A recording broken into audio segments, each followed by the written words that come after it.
अस्सलाम वालेकुम। आज मैं ऐसी कुछ मिथ के बारे में शेयर करने वाला हूँ जो कि मोटापे के हवाले से हैं। Egg is bad for your heart. इसका मतलब ये होता है कि जो अंडा है वो आपके दिल के लिए अच्छा नहीं है। हालांकि ये गलत है। देखिए, ये बात सही है कि अंडे में जो कोलेस्ट्रॉल का लेवल होता है वो काफ़ी ज़्यादा होता है। लेकिन अगर आप नॉर्मल पर्सन हैं तो आप इसको रोज़ एक अंडा मतलब खा सकते हैं आराम से, इसका कोई नुकसान नहीं है। लेकिन अमेरिकन हार्ट जर्नल, इनकी रिसर्च के मुताबिक उन्होंने कुछ ऐसे पेशेंट पर रिसर्च की जो कि दिल के पेशेंट थे और वो रोज़ अंडा खाते थे, लेकिन उनके ऊपर कोई इफेक्ट नहीं हुआ था अंडे की वजह से। मतलब वो नुकसान करता था या वज़न बढ़ता था, ऐसा कुछ नहीं था। लेकिन अगर अंडा मना भी होता है कुछ लोगों को, तो वो सिर्फ़ कुछ ऐसे पेशेंट्स होते हैं जिनको मना किया जाता है।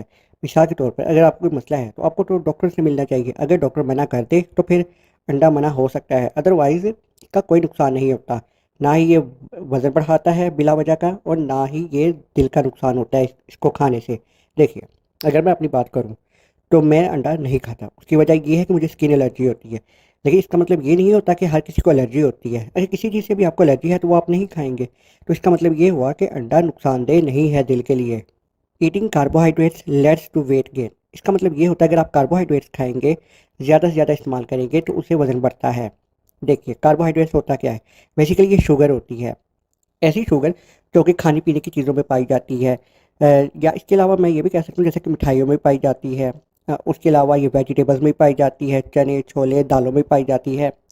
अब इससे अगर ये कहें कि शुगर खाने से वेट बढ़ता है, तो ये भी ज़रूरी नहीं है कि इससे वेट बढ़ता है, ये भी गलत है बात। देखिए, अगर आप अच्छी शुगर खाते हैं, फिर तो उसका कोई नुकसान नहीं है। जैसा कि अगर आप फ्रूट वगैरह खाते हैं या वेजिटेबल्स खाते हैं या चने, छोले वगैरह, तो उनमें जो ये शुगर होती है, उसपे उसकी वजह से वेट नहीं बढ़ता, एक हद तक खाने की वजह से। और ये अगर आपका मतलब नुकसान करेगी तो ऐसा नहीं है, क्योंकि ये अच्छी शुगर होती है।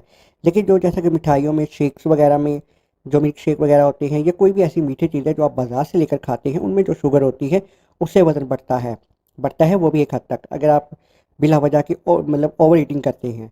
अदरवाइज़ इसका कोई नुकसान नहीं है, आप शुगर खा सकते हैं, इसको इस्तेमाल कर सकते हैं, ये अच्छी होती है। लेकिन जो अच्छी शुगर है वो आपकी सेहत के लिए भी अच्छी होती है। हर किसी को ग्लूटेन फ्री हो जाना चाहिए। देखिए, ग्लूटेन क्या चीज़ है? ये खास किस्म की प्रोटीन होती है जो कि चने दालों में पाई जाती है या फिर गंदम में पाई जाती है। कुछ ऐसे पेशेंट्स होते हैं जिनको ये मना होती है, मतलब उनको गंदम से एलर्जी होती है, इसलिए उनको ये मना होती है ये प्रोटीन। ये खास किस्म की प्रोटीन होती है। लेकिन अगर नॉर्मल पर्सन है तो हर किसी को ग्लूटेन फ्री होने की ज़रूरत नहीं है। मतलब वो दाल, चने, गंदम खा सकते हैं, कोई नुकसान नहीं है इसका। और या अगर आप ये कहें कि नहीं, अगर हम ये खाएँगे दालें, चने या गन्नम वगैरह, तो इससे मोटापा होता है। हर चीज़ को अगर सही तरीके से खाया जाएगा तो फिर कोई मोटापा नहीं होता। ये आप ईज़िली खा सकते हैं। लेकिन अगर आपको फिर भी खतरा होता है तो आप ग्लूटेन फ्री प्रोडक्ट्स से ले सकते हैं जो कि आपको ग्रोसरी स्टोर से मिल जाएँगी। अगर आप ये कहें कि हम ये गंदम वगैरह या चने दालें नहीं खाएँगे, इससे वज़न बढ़ता है, तो ये भी बिल्कुल गलत है। आप ईज़िली खा सकते हैं, ये बिल्कुल ठीक होती हैं चीज़ें। ये भी बिल्कुल गलत है कि अगर आप गंदम नहीं खाएँगे तो आप मोटे नहीं होंगे। Fresh food is always better. अब ये भी एक गलत बात है कि कहा जाता है कि हमेशा फ्रेश फूड ही खाई जाए, मतलब ताज़ा सब्जियां ली जाएँ, ताज़ा गोश्त लिया जाए तो वो आपके लिए ज़्यादा फ़ायदेमंद होगा। हाँ, अगर आपको आराम से मिल जाता है, अवेलेबल है, तो फिर आप ले सकते हैं। लेकिन जैसा कि ग्रोसरी स्टोर में अगर आप जाएँ तो आपको ये फ्रोज़न मिलता है, मतलब फ्रीज़ किया हुआ वेजिटेबल्स मिल जाती हैं मिसाल के तौर पर। और या फिर इसके अलावा गोश्त वगैरह भी आपको फ्रीज़ किया हुआ मिल जाता है। तो ये उसका एक अल्टरनेट होता है।